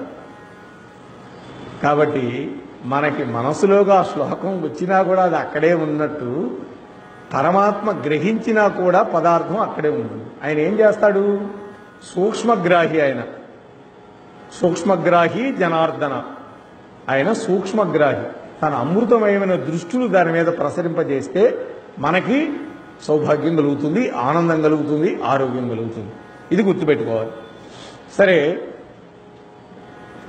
ఆయనకి రాజరికపు హంగులన్నీ ఉన్నాయి. అశ్వాలున్నాయి, ఏనుగులున్నాయి, రథాలున్నాయి, అన్నీ ఉన్నాయి, పరిచారికులు ఉన్నారు, అందరూ ఉన్నారు. ఎంతమంది ఉన్నా తన పనులు తానే చేసుకుంటాడు. ఇది ఆయనలో ఉండే గొప్పతనం. మనం కూడా మన ఇంట్లో కూర్చున్నావు, మంచినీళ్ళు అయినాయి, మంచినీళ్ళు గ్లాస్ తాగితే ఏం కొంపన మునగదు, ఏమేవో మంచినీళ్ళు తీస్తారా ఇట్లాంటి ఆర్డర్లు వేయకూడదు. ఆమె ఏదో పనిలో ఉంటుంది వంటి ఇంట్లో, ఏమో గ్లాస్ మంచినీళ్ళు తాగితే ఏమైపోతుంది, ప్రతిదీ ఆడదే చేయాలని అనుకోకూడదు. కాబట్టి మన పని మనం చేసుకోవాలి. ఈయన కూడా ఇంతమంది నౌకర్లు చాకర్లు ఇంతమంది ఉన్నా కూడా ఆయన పని ఆయనే చేసుకుంటాడు. సరే, ఇలాంటి భక్తి తత్పరుడు కావడం వల్ల విష్ణుమూర్తి తన సుదర్శన చక్రాన్ని ఆయన ఇంటో కాపలా పెట్టాడండి. చూసారా పరమాత్మ ఎంత కరుణామూర్తో, తన భక్తుణ్ణి రక్షించడం కోసం తన సుదర్శన చక్రాన్ని అక్కడ పెట్టాడు. అంటే ఎవడైనా సరే యుద్ధానికి వస్తే ఆ రాజు మీదకి ఆ చక్రం పోయి వాడిని ఛేదించేస్తుంది. అలా కొంతకాలం జరిగితే ఆయన ఒక సంవత్సరం ఏకాదశి వ్రతం చెయ్యాలని ఒక సంకల్పం చేసుకున్నాడు. ఆయన కార్తీక మాసంలో ప్రారంభం చేశాడు. మళ్లీ కార్తీకం వచ్చేసరికి సంవత్సరం పూర్తయింది. కార్తీక శుద్ధ ఏకాదశి ఆ రోజు ఏకాదశి అంతా ఉపవాసం ఉన్నాడు. తెల్లవారింది, ద్వాదశి ఘడియలు వస్తున్నాయి. ఇంతలోకే దుర్వాస మహర్షి వచ్చాడు. ఎలా ఉంటాడు ఆయన దుర్వాస మహర్షి? భాసుర నిగమ పదోపన్యాసుడు, సుతపోలాసుడు, అనుపమ యోగాభ్యాసుడు, రవిభాసుడు, దుర్వాసుడతిథి ఎదన్ని వాసంబునకు. ఆ మహర్షి ఎలా ఉన్నాడంటే తేజోమయుడు, వేదములను విశ్లేషింపగల శక్తి కలిగిన వాడు, ఉత్తమ తపస్సంపన్నుడు, సూర్యుడిలాగా తేజస్సు కలిగినటువంటి వాడైనటువంటి అంబరీష యొక్క గృహానికి ఆ దుర్వాస మహర్షి వచ్చాడు. అంత తేజోమయుడైనటువంటి వాడు. వెంటనే రాజు లేచాడు, మంత్రులని పురోహితుల్ని వెంట పెట్టుకున్నాడు. అర్ఘ్యపాద్యాదుల కోసం బంగారు కలశం, చక్కగా బంగారు పళ్ళెం, భార్య వచ్చింది వెంట. గబగబా ఆ గడప దగ్గరికి వెళ్ళాడు. వెళ్ళి ఆయన పాదాలు ఆ పళ్ళెల్లో పెట్టించి భార్య నీళ్లు పోస్తూ ఉంటే కలశంతో ఆయన 2 పాదాలు కడిగాడు. ముందు కుడి పాదం కడగాలి, తర్వాత ఎడమ పాదం కడగాలి, తర్వాత 2 పాదాలు కలిపి కడగాలి. కలిగిన తర్వాత ఆ యొక్క పాద ఉదకాన్ని శిరస్సును తాను జల్లుకొని భార్యకి చల్లాలి. ఇంకా భక్తికి పరాకాష్ట అయితే ఆ తీర్థంగా పుచ్చుకోవాలి. పాదోదకం అంటాం మనం కూడా తీర్థం చెప్పేటప్పుడు శ్రీ విష్ణు పాదోదకం పావనం శుభం అంటాం. అలా మనం తీసుకోవాలి. అలా ఈయన్ని పిలిచి ఆసనం ఇచ్చి కూర్చోబెట్టి, ఎలా కూర్చోబెట్టాలట? గురువు గారు వచ్చినప్పుడు, మహర్షులు వచ్చినప్పుడు తాను కూర్చునే సింహాసనంలో వాళ్ళు కూర్చోబెట్టాలట. దానికంటే ఎత్తు తక్కువలో ఉండే చోట తాను కూర్చోవాలి. స్వామి, ఇవాళ నా భాగ్యం పండింది, సంవత్సరం నుంచి ఏకాదశి వ్రతం చేస్తున్నాను, మీరు వచ్చారు అతిథిగా, కాబట్టి మీరు స్నానం చేసి మీ యొక్క సంధ్యాది విధులు పూర్తి చేసుకొని వస్తే ముందుగా మీ అందరికీ భోజనం పెట్టి తర్వాత నేను కూడా ఆహారం స్వీకరిస్తాను, ఈ వ్రతాన్ని విరమిస్తాను అని చెప్పాడు. సరే, ఆయన అక్కడే ఉన్నటువంటి ఆ ప్రక్కనే నది ఉన్నది, చక్కగా వెళ్ళి ఆ నదిలో స్నానం చేసి ఆయన జపం చేసుకుంటూ ఆ జపంలో మునిగిపోయాడు. ఈయన భోజనానికి పిలిచిన విషయాన్ని మర్చిపోయాడు. మర్చిపోతే ద్వాదశి ఘడియలు అయిపోతే ఆ సంవత్సరం పాటు ఏకాదశి చేసిన వ్రతం ఫలితం రాదు. అప్పుడు ఆయన నిర్ణయం తీసుకోవాలి. తానే మంత్రులని పురోహితులని పిలిచి వాళ్ళందరినీ కూర్చోబెట్టి, మహాత్ములారా, మరి ఇవాళ ద్వాదశి ఘడియలు మరికొద్దిసేపటిలో పూర్తవుతాయి, ఇంతవరకు మహర్షి రాలేదు స్నానానికి వెళ్ళి, కాబట్టి ఇప్పుడు నేను ఏం చేస్తే వ్రతభంగం కాకుండా ఉంటుందో చెప్పండి అన్నారు. అప్పుడు ఆ మహాత్ములు ఒక మాట చెప్పారు. నాయన సలిల భక్షణంబు చేత, సలిలం అంటే నీళ్లు, నీళ్లను ముమ్మారు గనక తీసుకుంటే వ్రతాన్ని ముగించినట్లు అవుతుంది, భోజనం చెయ్యనట్లు అవుతుంది అన్నాడు.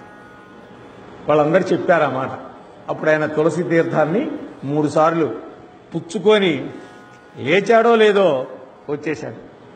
ఆయన వచ్చేసి నన్ను పిలిచి ఆతిథ్యానికి, నువ్వు నేను రాకముందే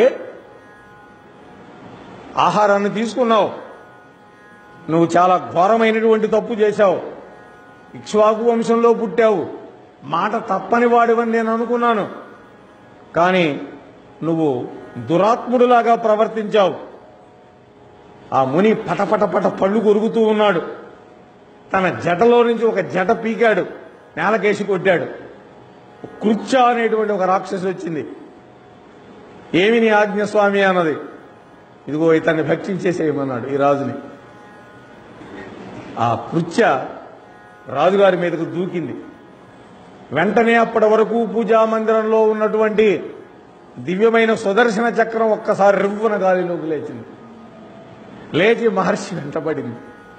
ఆ మహర్షి మేరు పర్వత గుహలోకి వెళ్ళాడు, భయం పుట్టిపోయి. అది కూడా వెళ్ళింది అగ్నిజ్వాలలు విరజిమ్ముతూ. అక్కడి నుంచి అంతరిక్షానికి ఎగిరాడు, బ్రహ్మలోకి వెళ్ళాడు.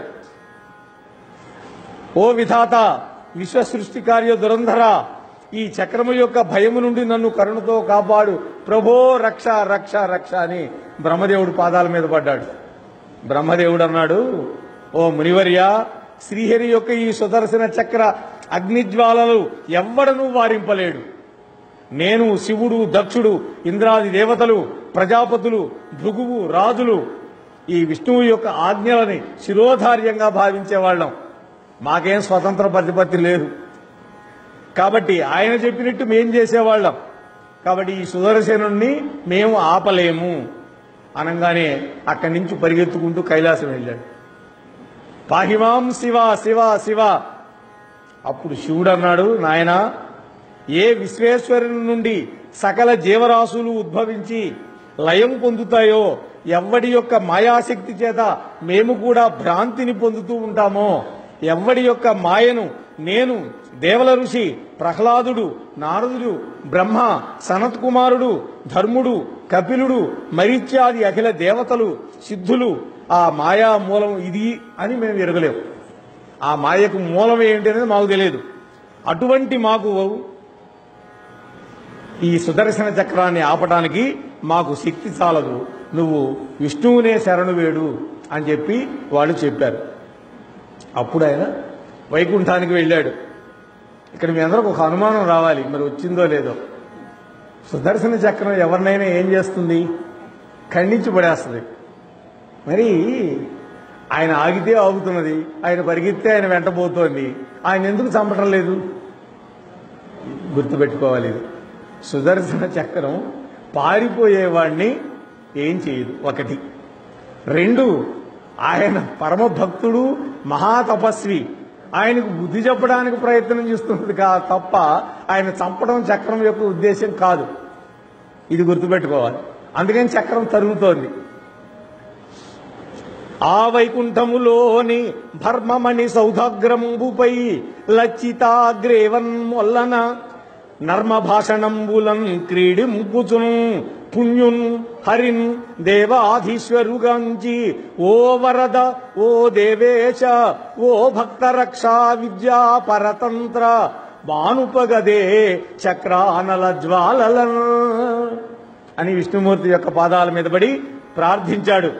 అక్కడ వైకుంఠంలో మనం కూడా పోతన భాగవతంలో గజేంద్ర మోక్షణంలో అల వైకుంఠపురంబులో నగరిలో ఆమూల సౌధంబు దాపల మందార వనాంతరమృత కాంతేందు పర్యాంక రమా వినోదియగు ఆపన్న ప్రసన్నుడు విహ్వల నాగేంద్రము పాగి పాగి ఎన కుయ్యాలించి సంరంభియ్యి అంటాడు పోతన గారు. ఇక్కడ కూడా పోతన గారే రాసింది. సరే, లక్ష్మీదేవి చెంతనుండగా ఆమెతోటి మధురమైన సంభాషణలతోటి క్రీడిస్తూ ఉన్నాడు. ఆ దేవాధీశ్వరుడైనటువంటి ఆ శ్రీహరిని గాంచి దుర్వాసుడు ప్రార్థించాడు. ఓ మహావిష్ణు, ఓ వరద, ఓ దేవేశ, ఓ భక్తరక్షణ, ఈ చక్రం నుంచి నన్ను కాపాడు అన్నాడు. ప్రభు, నీ యొక్క అనంత మహిమా సాగర తీరమున ఎరుంగలేక నీకు మిక్కిలి ప్రేమపాత్రుడు, నీ యొక్క భక్తుడు, నీ దాసుడు అయినటువంటి అంబరీషుడికి నేను ఎగ్గు తలపెట్టాను. నా యొక్క పొరపాటును మన్నించు దేవా. నరకమునకు పోవలసిన వాడైనను మనస్సులో నీ యొక్క దివ్య నామాన్ని ఎవడైతే స్మరిస్తాడో వాడు నరకానికి పోడు అన్నాడండి. చూసారా? అందుకనే మన వాళ్ళు ఏం చెప్పారంటే, భగవద్గీతలో కూడా చెప్పారు, అనన్యాస్ చింతయో మాం యోమాం అని మనకు శ్లోకం ఉంది. అంటే ఎవడైతే భగవంతుడి యొక్క నామం తలుచుకుంటూ ఉంటాడో నిరంతరం, ఎప్పుట అంత్యకాలేచ మామేచ అని అంటాడు అక్కడ. అంత్యకాలేచ మామేచ, అంత్యకాలంలో కూడా అని అర్థం. అక్కడ అంత్యకాలంలో మాత్రమే అని అర్థం కాదు. అంత్యకాలంలో భగవంతుడి యొక్క నామం స్మరణం చేయాలంటే ఎప్పుడు మొదలు పెట్టాలి? ముందు నుంచే మొదలు పెట్టాలి కదా. అందుకనే లేచిన, కూర్చున్నా, తుమ్మినా, దగ్గినా మన వాళ్ళు ఏం చెబుతారు? భగవంతుని నామం చెబుతారు. గోవింద, కృష్ణ, రామ అని ఎవడైతే భగవన్నామం నిరంతరము తన నాలిక యందు ఆడుతూ ఉంటుందో మరణించే సమయంలో కూడా వాడికి ఆనామమే వస్తుంది. గుర్తుపెట్టుకోవాలి. ఇది విశేషం ఇక్కడ. అంతే తప్ప నేను చచ్చిపోయేటప్పుడు అనుకుంటానంటే చచ్చిపోయేటప్పుడు నువ్వు కుదరదు. వెనకడికి 80 ఏళ్ళ వృద్ధుడు, ఇక్కడికి చాలా మంది పిల్లలు ఉన్నారు. ఆ పిల్లల్లో ఒకడు నారాయణ అని పేరు పెట్టుకున్నాడు. ఆయన పెట్టుకున్నా ఆ సమయానికి వాడు గుర్తురాలా. అప్పుడు వాళ్ళు ఈ పీచు, మన నార ఉంటుంది కదా, గోగు నార, దీన్ని చూసైనా నార పీచు అని అంటాడేమో వీడు దుర్మార్గుడు. దాంట్లో నారలో నారాయణుడు ఉన్నాడు, వీడికి ఏమన్నా వస్తుందేమోనంటే వీడు పీచు పీచు అన్నట్ట. అది కాబట్టి భగవంతుడి నామం నిరంతరం ఎవడైతే జపం చేస్తూ ఉంటాడో, ధ్యానం చేస్తూ ఉంటాడో వాడికి అంత్యకాలంలో కూడా అదే వస్తుంది అని గుర్తుపెట్టుకోవాలి. ఓ మునీంద్ర, చెప్తున్నాడు పరమాత్మ, బుద్ధిమంతులైన సాధువులు పట్టుదలతో నిర్మలమైన భక్తి అనేది లతలతో నన్ను నిలబెట్టి మదపటేనుగును బంధించినట్టు నన్ను బంధిస్తారంటున్నాడు. భక్తి అనేటువంటి తాళ్లతోటి నా హృదయాన్ని దొంగిలించి బంధించి ఉంచుకుంటారు. నేనును కూడా వలలో చిక్కిన జంతువుల వలె భక్తజనుల ఇంట్లో ఉంటానన్నాడు. అవునా? మనం అదేదో సినిమా ఉంటుంది, జయపాండురంగ విఠల అనే పాట కూడా ఉంటుంది. సతీ సక్కుబాయి, ఆ సక్కుబాయి యాత్రకు పంపించాడు పరమాత్మ తానే అక్కడుండి. అవునా? ఆ పిండి అంతా ఆయనే విసిరాడు. భక్తుల కోసం అన్నీ చేస్తాడు ఆయన, ఎంతకైనా కిందకు దిగుతాడు. ఓ విప్రవర్య, నేను క్రతువులకు, పూజలకు, గోదాన సువర్ణాది దానములకు, వ్రతములకు, తీర్థయాత్రలు విరివిగా చేయు పుణ్యకాంక్షులకు నేను చిక్కను అన్నాడండి. మరి మనస్సులో అతులితమైన భక్తి ఎవరికైతే ఉంటుందో వాడికి మాత్రమే నేను దక్కుతానన్నాడు. నన్ను నమ్మిన వారికి, నా భక్తులైన వారికి నేనే పరమగతి అయి ఉంటాను. నా భక్తుడు ఎక్కడికి పోతే వారి వెంట నేను అక్కడికి పోతాను. అదే కాకుండా తనువు మనువు విడచి, తనయుల చుట్టాల నాలి విడచి, సంపదాలి విడచి, నన్నె కాని అన్యమెన్నడు ఎరుగని వారి విడువనెట్టి వారినైనా. భార్యాపుత్రులను విడిచిపెట్టినవాడు, బంధువుల్ని విడిచిపెట్టినవాడు, అందరినీ సంపదలను విడిచిపెట్టినవాడు నన్ను మాత్రం విడిచిపెట్టకుండా పట్టుకుంటే వాణ్ణి నేను విడిచిపెట్టకుండా పట్టుకుంటానన్నాడు. అని ఓ బ్రాహ్మణోత్తమ, సాధువులు నా హృదయములను ఆకర్షిస్తారు, అలాగే వాళ్ళ హృదయాలని నాకు అర్పిస్తారు. కాబట్టి వాళ్ళ హృదయాలు నావే. జగములన్నిటా సాధువుల హృదయాల్లో నేనే ఉంటాను. సాధువులను నేనే ఎరుంగుదును. నా యొక్క దివ్య చరిత్రని, నా యొక్క గుణగణాలని సాధువులకే తెలుస్తుంది.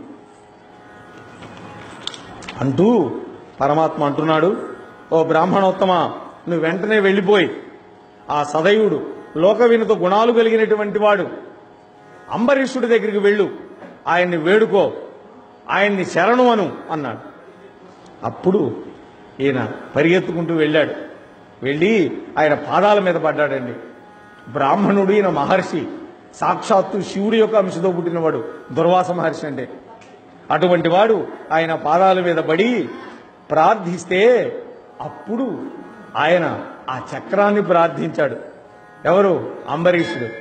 ఓ చక్రరాజమా, దైత్యులపై యుద్ధ సమయంలో శ్రీహరి నిన్ను రప్పించి రాక్షసులపై ప్రయోగించగానే ఆ విషయము ముందే తెలుసుకున్న దైత్యులకు నడుములు, శిరస్సులు, పాదములు, భుజములు, తొడలు, చేతులు మొదలైన అంగములన్నీ శక్తి విహీనములై ప్రాణములు విడిచిపెడతారు కదా.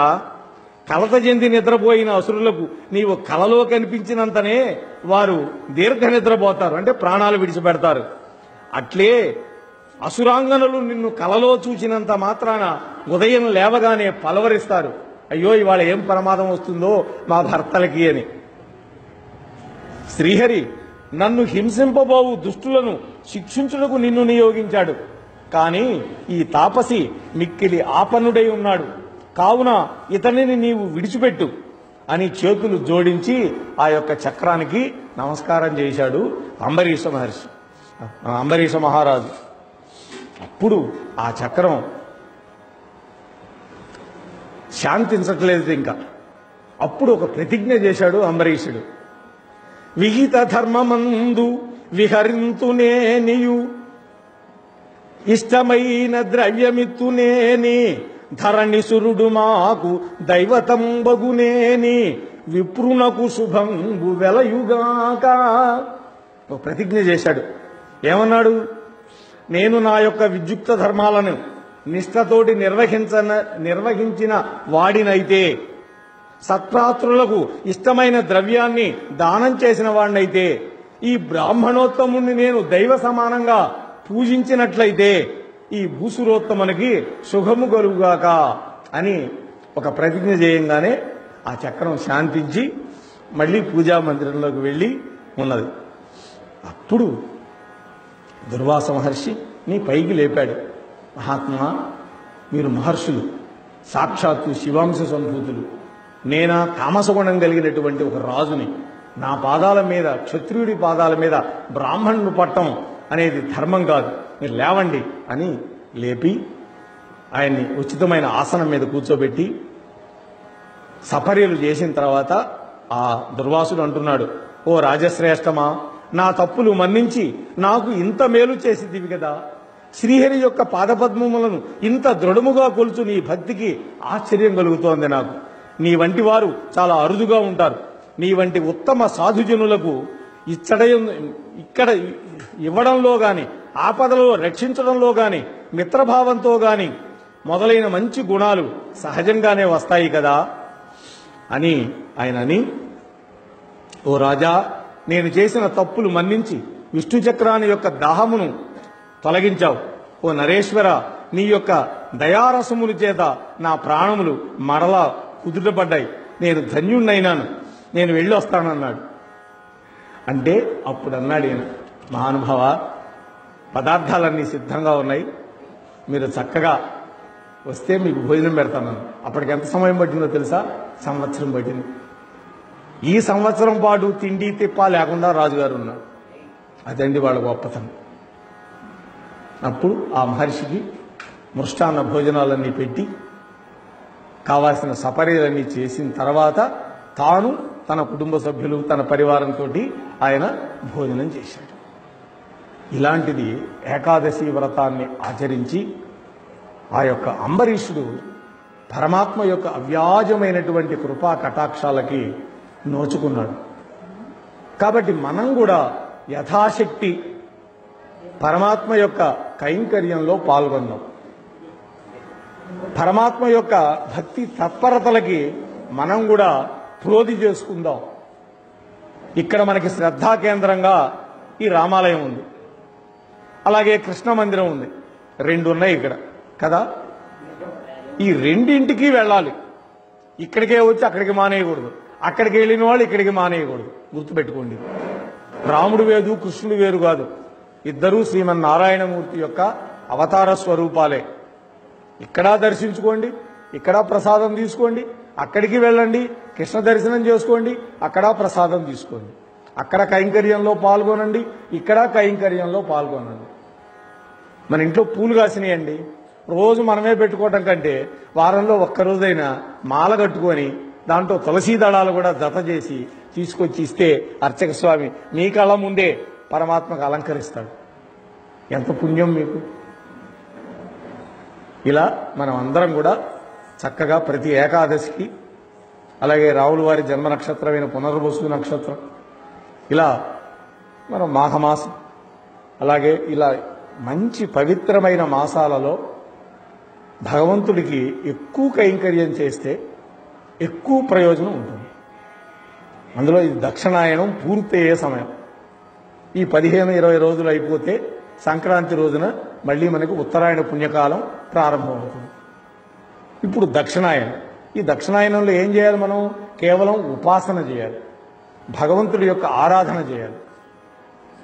ఇవన్నీ మనం చేసుకొని ఆ భగవంతుడి యొక్క కృపా కటాక్ష వీక్షణాలకి మనం అందరం కూడా నోచుకోవాలి అని మనసా వాచా కర్మణ కోరుకుంటూ ఈ దివ్యమైన అవకాశం ఇచ్చి 4 మంచి మాటలు మీతోటి పంచుకునే అవకాశం కలిగించినటువంటి ఈ దేవస్థాన కమిటీ సభ్యులందరికీ కూడా పేరు పేరున నా యొక్క హృదయపూర్వక ధన్యవాదాలు తెలియజేస్తూ, స్వస్తి ప్రజాభ్యః పరిపాలయంతాం న్యాయేన మార్గేణ మహీం మహీషాః గోబ్రాహ్మణేభ్యః శుభమస్తు నిత్యం లోకా సమస్తా సుఖినో భవంతు. కాలే వర్షతు పర్జన్యః పృథివీ సస్యశాలిని దేశోయం క్షోభరహితో బ్రాహ్మణాः సంతు నిర్భయాः అపుత్రः పుత్రిణः సంతు పుత్రిణः సంతు పౌత్రిణः అధనాः స్వధనాः సంతు జీవంతు శరదం శతం. ఓం శాంతి శాంతి శాంతి. సర్వే జనాః సుఖినో భవంతు. ఏతత్ ప్రవచన ఫలం శ్రీరామచంద్ర పాదారవిందార్పణమస్తు. మోహనవాణి తెలుగు పాడ్కాస్ట్ వింటున్న శ్రోతలందరికీ హృదయపూర్వక ధన్యవాదాలు. ఏమండోయ్, ఇప్పటివరకు మన ఛానల్కి సబ్స్క్రైబ్ చేసుకోకపోతే ఈ క్షణమే వెంటనే సబ్స్క్రైబ్ చేసుకుని ఆ పక్కనుండి బెల్ బటన్ని మ్రోగించండి. అప్పుడు నేను చేసే అప్డేట్స్ అన్నీ మీ ముందు ప్రత్యక్షమవుతాయి.